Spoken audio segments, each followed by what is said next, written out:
ngiyile kodwa sifuna ukubuyela kuyo kodwa ngaphambi kokuba ubuyele kuyo asiqale ngale ya Corinthians 10 Corinthians 14 ngoba isikhathi sakhona. Hallelujah. Amen. Ngathi asinayo MC namhlanje sizoyenza nje izoba inkonzo nje awu amen ngokwayo ezidlelayo uma uvuka ichorus ishaye uma ngosiphithi masenze yona akhula besuku sisipule ngeke khule ngoba besuku mina isisuku senapho impela bebaphu besuku yazimfundisi bangena ezulwini nalo umsuthu wakho wabasuthu akasabafundeli isuthu sakho ukufundisa isizulu bakumdala inkozi yabaZulu inkozi yawonke abazana akasasifundi phela isizulu communication language. All right. Ngoba ngisho abantu ababuye nawo bafike bayifundile isizulu. Noma bebuye eGhana, bafike mabefika la bafike bakhuluma isizulu. Nigeria mabefika la yokuqala language abayikhuluma isizulu. International languages. Hallelujah. Amen. So the upload mathaphe. Again. Uthatha indlevu.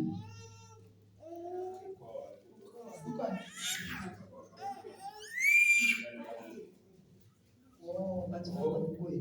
Manje avuka kokwe. Masayele. Amen. Hawu sisasekhona nje ingoma zesizulu. Ayikho nayodwa nje. Usho nazi nje leyo yakule. Iyo yodwa ingoma lesizingaka. Yakule. Buwa. Yakule. Awuthatha mfana awuthi. Ukayona wathokwasu. Ope ubathabela shinatale kubathabela orubeka abantu babathabela ubeka yena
Hallelujah.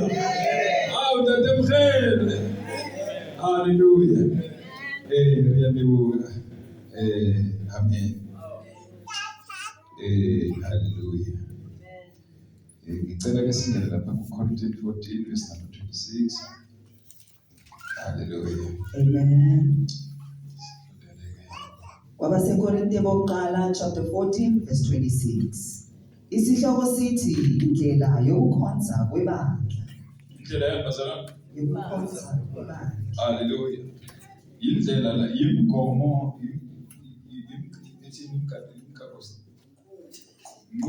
hallelujah. Wendlela indlela yokukhonza kwebandla. inqubomgomo. Hallelujah. Awu amen. kaNkulunkulu okumele ukuthi siyilandele ukuze usathane uyashiftana endleleni. Bafundisi, uyashiftana kakhulu. Ufika afaka izinto ongasizo zakhe ebandleni. Uma imithetho kaNkulunkulu noma imigomo kaNkulunkulu singayibheki carefully. We have to be very careful about this. Very, very careful. Hallelujah. Amen. So that ithi noma ibandla labapostoli bazalwane bekalifuna uSathane. Futhi bekalifuna ngegiye eliphezulu kakhulu. Efuna ukuliqeda ukuthi lithi iqala beliqeda. Hallelujah. Bathola ukuthi bahlezi ezwini kaNkulunkulu, bahlezi ezimisweni zikaNkulunkulu. Oh amen. So uSathane angene ngalo wayeshushisa le bandla engadlali ngalo. Ubobuza amaqala kubula uStefane kwaseqale ngokushushiswa kwani kwebandla ngoba befuna ukuthula. Bathe mabeqeda ukubulala uStefane kwabonakala ngathi abantu bayathokoza ngalokho. Baze bathatha noPetros bamfaka etrongweni. Oh amen. Ngoba kuliwa nale nto kaNkulunkulu ukuthi macinywe lesithi ingakamili. Hallelujah. Amen. Kwatholakala ukuthi labantu bambambile abethembe ukuthi bathemba uNkulunkulu yena yedwa. Hallelujah. So izinto zikaNkulunkulu bayithatha serious. Makuthiwa kuyadunyiswa badunyiswa serious. That's why Petros maye esetrongweni. Hallelujah. Uvuleka iminyango. Awu amen. Ingilosiya etwejele laba bayaworship ngani. Amen. Lithi iBhayibheli bamkhulekela ngesineke. Hayi ngani ngesineke. Kufanele kube ikhona ekwazi ukukhuleka ngesineke. Patient, faithfully. Hallelujah. Ugxilile ekholweni. Hallelujah. So uNkulunkulu yilowo nto ayifunayo kuphi ebandleni lakhe. Ukuze uSathane noma uSathane zama yiphi indlela angeke alungu uzofika kuphume kanjani. So ngifunda chapter number 14 verse number 30 kaJohn. Hallelujah. Amen. Uyasho manje sivuka izinto kuqala. Awe. Kuyakhuleka bakholwa. Bese uyahlala ekhuleni ube patient.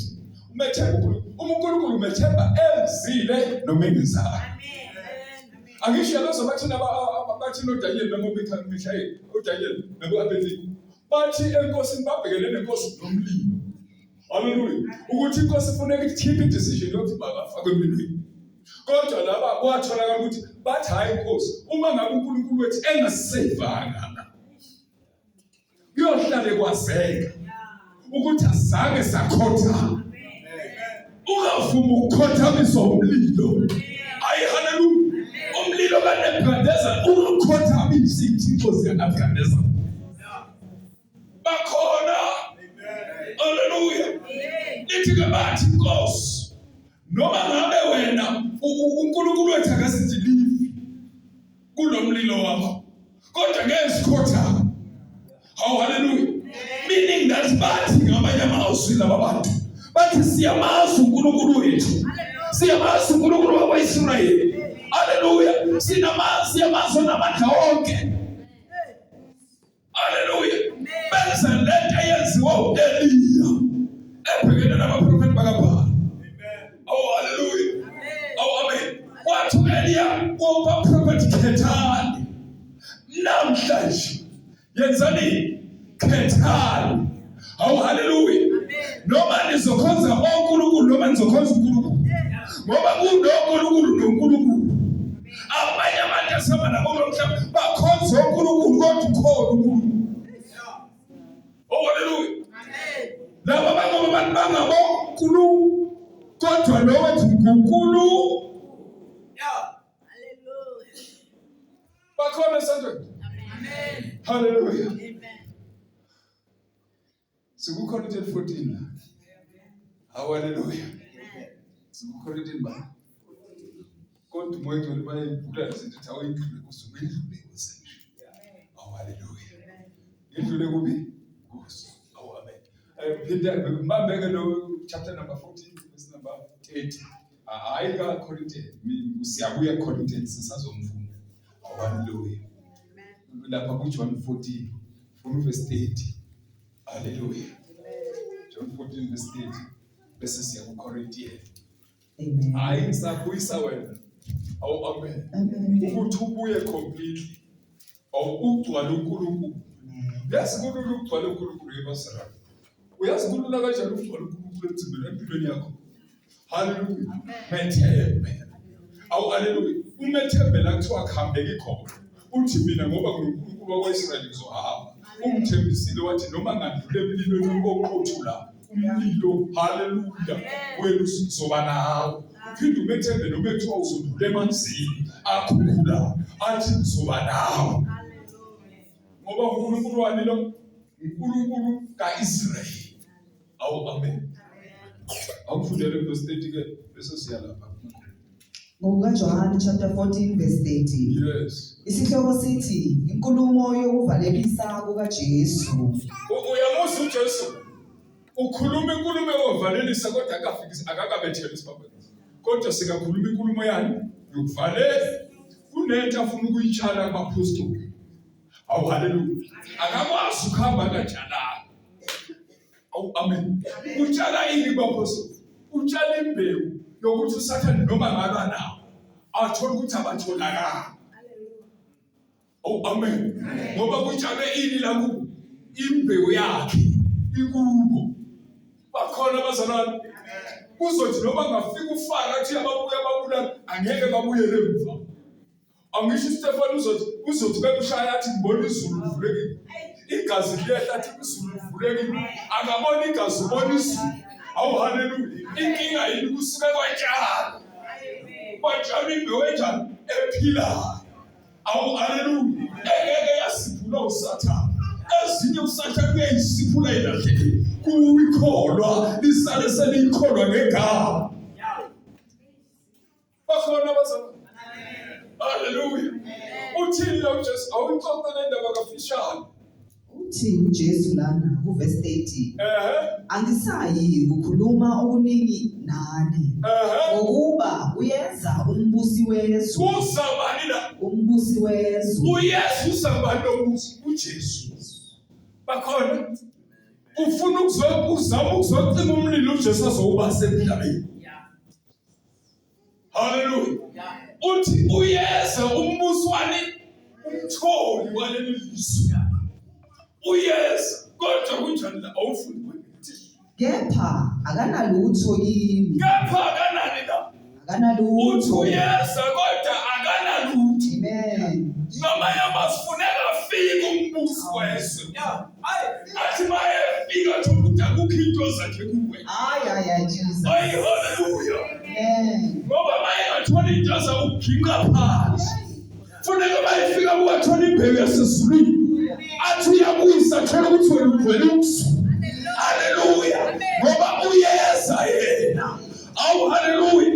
Manje leli abantu wayelifuna efuna ukuliqeda. Kwathola ukuthi uJesu utshala imbewu uSathane akakwazi ikhipha. Uthini uyeza umbusi waleli lizwe kunjani? Awufunde. Uthi ngokuba uyeza umbusi wezwe kepha akanalutho kimi. Uyeza umbusi wezwe.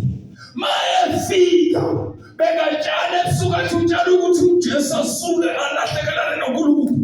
Hallelujah. Kodwa mayefika uthola kunembewu kaNkulunkulu njalo phakathi kaJesu. Makathole kunembewu kaNkulunkulu kuwe njalo.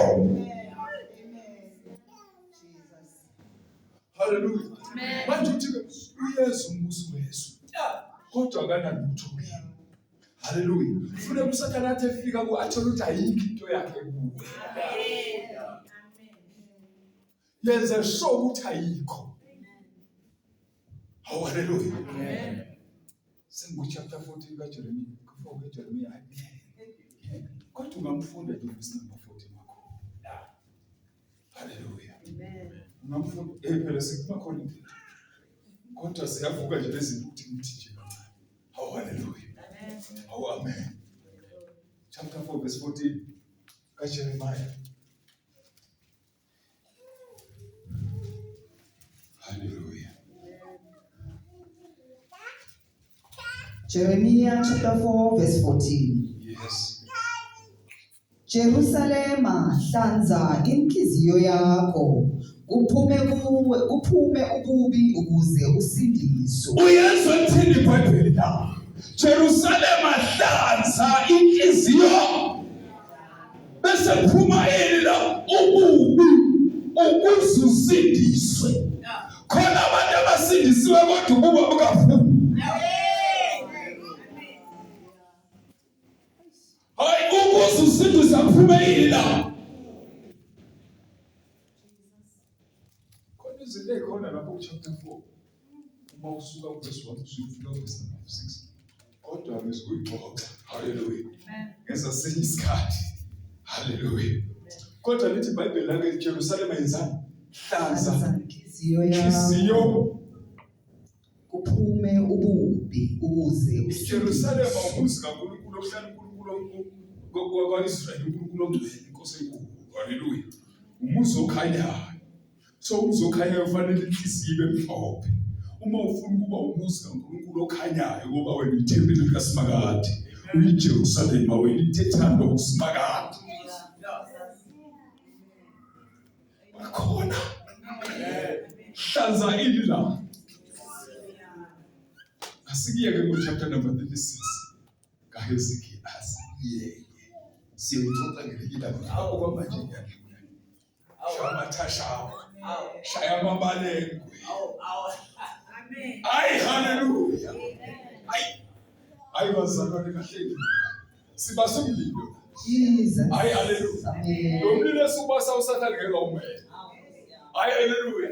Ngoba thina siphila phakathi komlilo. Haleluya. Usiyeke wena. Ayi, haleluya. Thina siyaphila phakathi komlilo. Ngaba kadlala uJehova athi noma ungadabula lapha emlilweni ngizobana. Ngoba wena uthi esemlilweni. Ayi, haleluya. Wena ungena emlilweni uphume ngale. Kodwa uSathane akawukhonda umlilo. Uthi bayefika namadekhoration bayithunyelwe kuWhatsApp usemlilweni. Umuntu onjani olala emlilweni? Phakathi komlilo kanti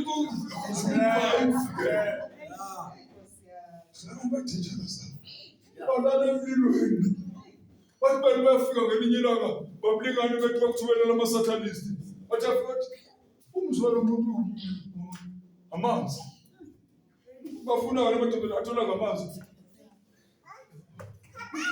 Ukuthi besumakhe kahle sawubona. Kodwa base befika bathola amanzi. Ubona. Ngoba lo uNkulunkulu wakuthi ushilo wathi noma ningadabula lapha emanzini ngizoba nani. Amen. Umvikeli kaIsrayeli ongozelo ongalala. Hayi ngitshele kancane. uIsrayeli phela wathi ehamba ehlala. Hayi ehamba kuphi? Emini abeyilanga kulomni. Oholo Israyeli. Hallelujah. Baba thiba babonilanga kulomni. Ebusuku. Hallelujah. Emini baba yifu. uNkulunkulu wethu ngiyinhloso. Bekunethu Simakade. Hallelujah. Amen. Hallelujah. So ke Jerusalema hlanza inhliziyo yakho ukuze ube njani usindiswe. Hallelujah. Bazoyixoxa abafundisi lezindaba ngitshela zona. Hallelujah. Asiye Corinthians 14. Amen. Verse 26. Kunjani pho bazalwane, uma nibuthana yilowo nalowo uba nehubo, noma isifundiso, noma ukwambula, noma izilimi, noma ukuhumusha, konke akwenzelwe ukwakhiwa kwebandla. Uyabona ukuthi zonke lezi zinto zakhelwe zenzelwe kwenzeni ukwakhiwa kwani la? Kwebandla. Uyabona umsebenzi wethu assignment yethu la bafundisi iyodwa ukwakhiwa kwani? LikaKristu hayi lethu. Hallelujah. Lelo likaKristu lakhiwa ngokwendlela yakhe. Hayi lethu. Amen. Ngoba indlu kabantu kaKristu. Umuzi kaNkulunkulu wethu. Hallelujah. Ithi iBhayibheli ke konke makwenzele ukwakhiwa kwani? Hallelujah. Funda Verse 27. Uma ke umuntu ekhuluma ngezilimi, akube ngababili, bangadluli kwabathathu, badedelane omunye ahumushe. Omunye zemazalane ahumushe, bayadedelana. babili abadluli kwadlula kwabathathu sesiyeke singakanti sengiyethu. Haleluya.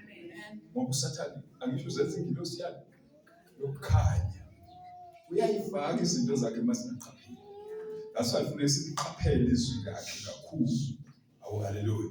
Ukuze uElim noma ifika ithola ukuthi kithi akukho nto engiyakhe ekithi. Angisho besikade umfundo 14:8. Uthi uJesu yeza umbuso waleli lizwe kodwa akanalutho lakhe. uSathane kufuneka nayifika kimi athi ayikho into engingam-accuse ngayo. Ngoba ufuna ukusibambisa amapenalty area boss.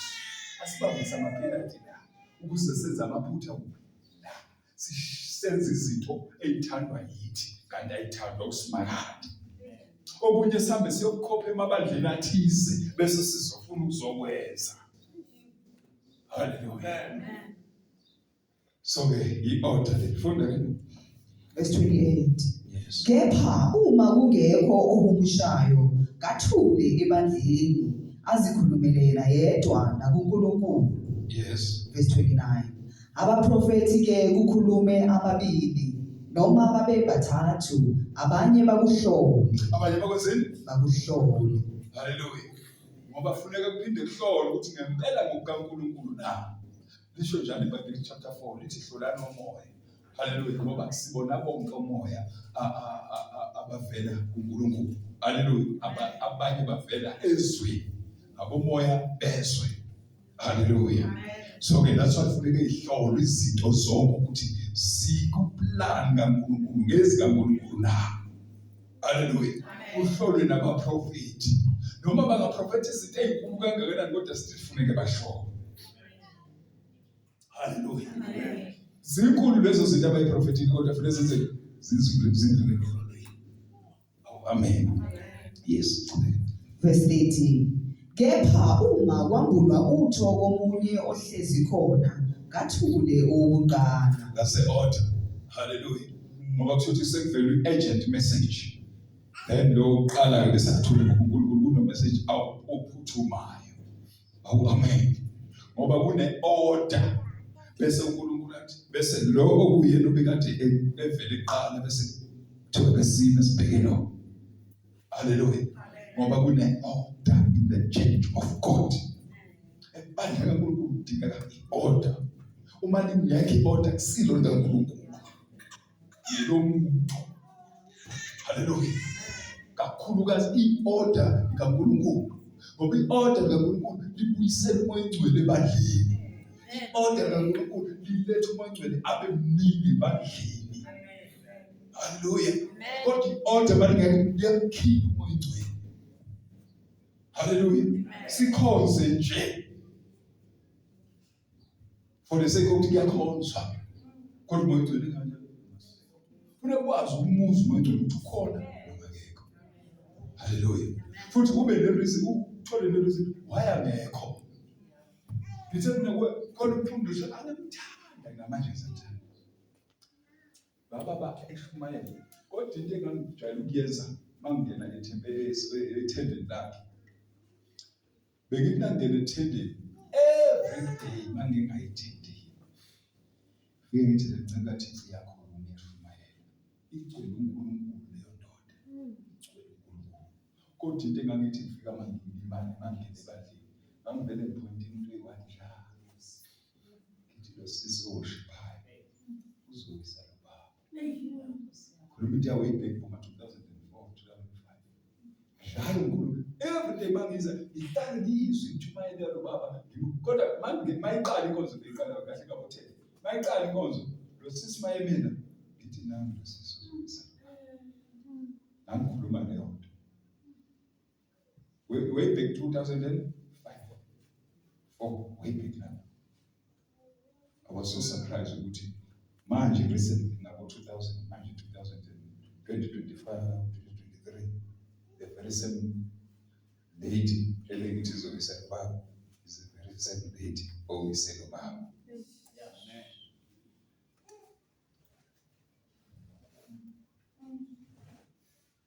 Into yabo 2005 izokwenzeka manje ngo-2024, 2023. Ngomoya ogcwele mawuhlezi kufuneka kakhulu. Umuzi ukhona kodwa into ezomxosha yinazi. Khona izinto engakhuzwa ebandleni zizomxosha. And zenziwe deliberately. Zenziwe ngamabomu. Ukuthi ayikhuzwa zikhona zibonakala. Bayangizwa basebenza. Bafuna ukuthi izinto mayibonakala ukuthi le izoba i-threat, izoxosha umoya ogcwele bese iyakhuzwa right there. Hallelujah. Bafundisi balesi baba ignorance ey'ntweni ezi-serious ezizokhipha umoya ogcwele. Bengizokufundela lapha ku-chapter number 7 encwadini zabahluleli. Kodwa iyekele. Chapter 4 verse 8 kwakhona. Cha iyekele. Sisikhathi sami. Hallelujah. Funda ke. Verse 31. Yes. Ngokuba ningaprofetha nonke abanye ngabanye ukuze bafunde bonke balulekwe bonke. Balulekwe. Uyazi ukuthi the reason yalokhu ukuthi kufuneka kufundiswe ibandla. Balulekwe bonke. Hallelujah. Kusho ukuthi ibandla kufuneka lifundiswe. Hallelujah.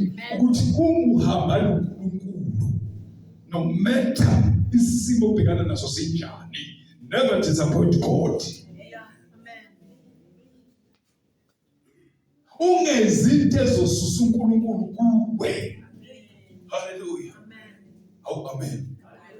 Ungezinto ezosusa abantu uNkulunkulu kuwe. Ngoba waswasuka uNkulunkulu kuwe. Kusho ukuthi isizwe ukuthi nawe uzonze ndabanye ukususa uNkulunkulu kubo. Bese ibandla ligcina selihamba lisela uNkulunkulu ngenxa yokuthi kwangena into yedwa. Hallelujah. Wafaka umoya wokukhipha uNkulunkulu ebandleni. Awu hallelujah. Angisho ngibizela lokho phela mina. Benza ngidlula nawe lapha ku chapter 14. Chapter 12 verse number 14. Kama hivi. Hallelujah. Funda ke.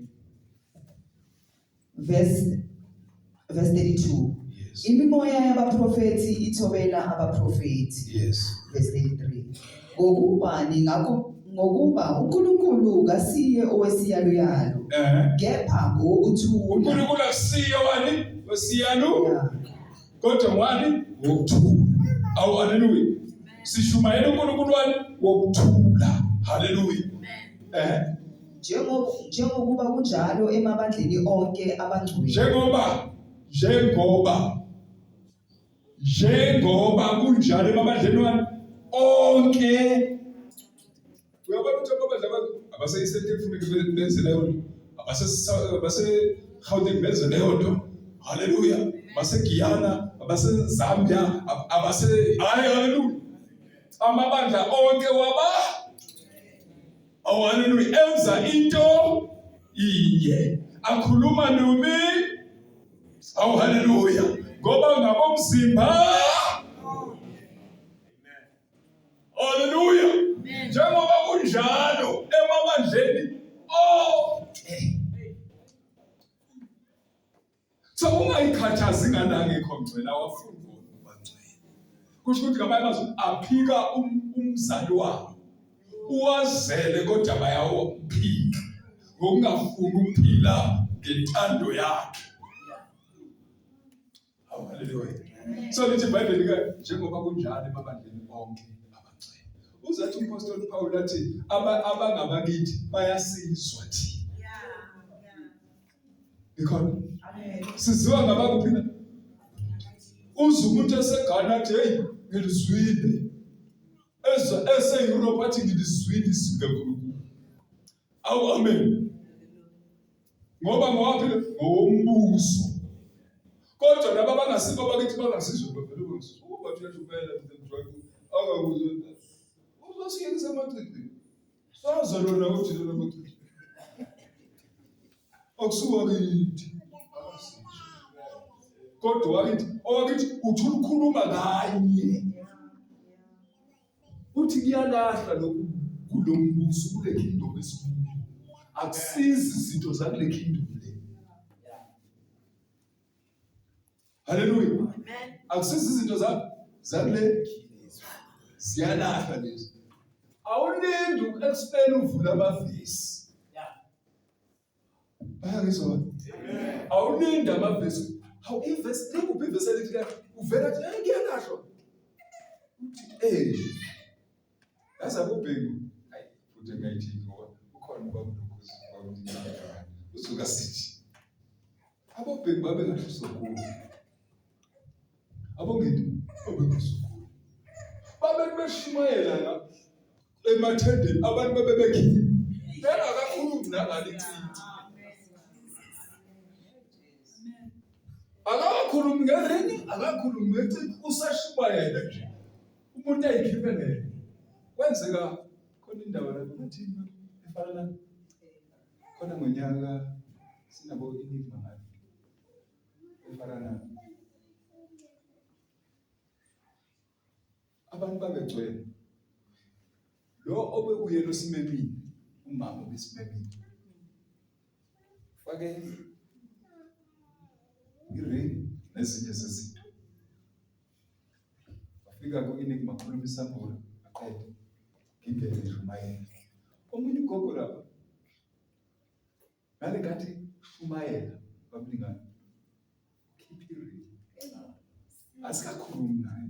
Kodwa i-message sayifika. Uyikhipha right there. Kodwa khona abanye abangayikhiphi.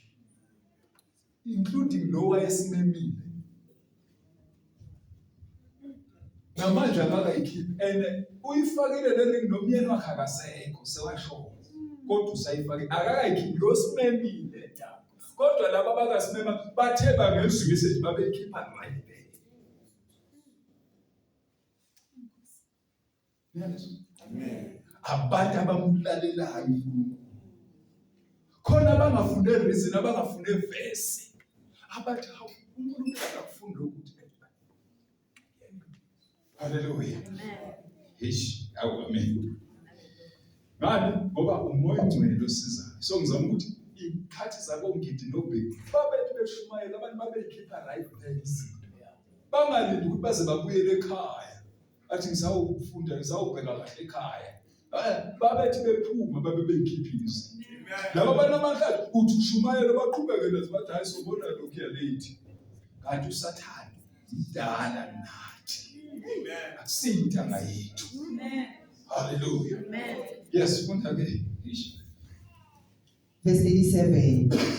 Uma umuntu ethi ungumprofeti noma ethi ungumoya makaqonde ukuthi lokhu engilobela khona kungumyalo wenkosi. Kungumyalo wabazalwane wenkosi. La sifunda imiyalo yenkosi okumele siyilandele. Hallelujah. Ukuze uNkulunkulu abe nathi. Ngoba le reason yokufunda imiyalo sifuna uNkulunkulu siya-invite ubaba sithi babe badela usekho uyele badeli lakho. Hallelujah. Sifuna ukulandela imiyalo kabani yakho.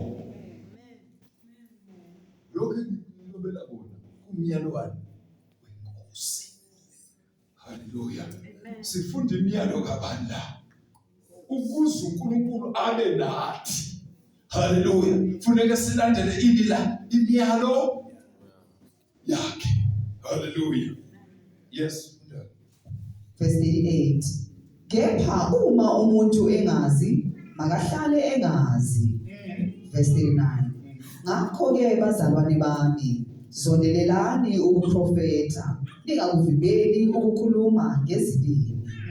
Verse 40. Yes. Kepha konke makwenziwe ngemfanelo nangenhlelo. Konke makwenziwe ngemfanelo nangenhlelo. Makwenziwe ngaleyo ndlela uNkulunkulu uzoba nawe. Hallelujah. Ngoba konke kwenziwa ngemfanelo nangenhlelo. Hawu hallelujah. Bazalwane ngicela ke uvele gcine khona la ngenxa yokuthi kunama teaching uzoza phambili kubaba sizocela ama worship song amnandi bese baba wethu umfundisi wethu Mr. Jacob esiphambili after lawo ma worship Sintensidi basamadi Alitarenya di felo di